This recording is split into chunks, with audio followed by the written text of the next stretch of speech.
কথামৃতে বলছেন যে মায়া কি, মায়ার মধ্যে আমরা কিভাবে মূর্ছিত হই সেটাই ঠাকুর বলছেন। ঠাকুর ত্রিগুণাতীত হওয়া বড় কঠিন।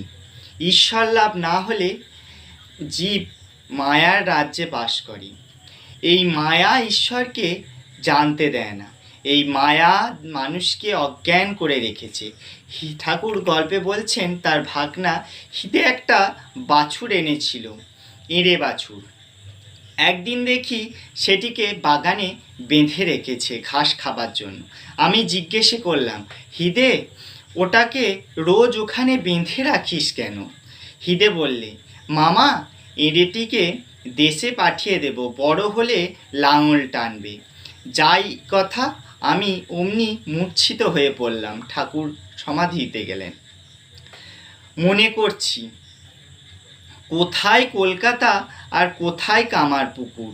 এই বাছুরটি যাবে ওই পথে, সেখানে বড় হবে, তারপর কতদিন পরে লাঙল টানবে। এরই নাম সংসার, এরই নাম মায়া। অনেকক্ষণ বাদে ঠাকুরের মূর্ছা ভেঙেছিল।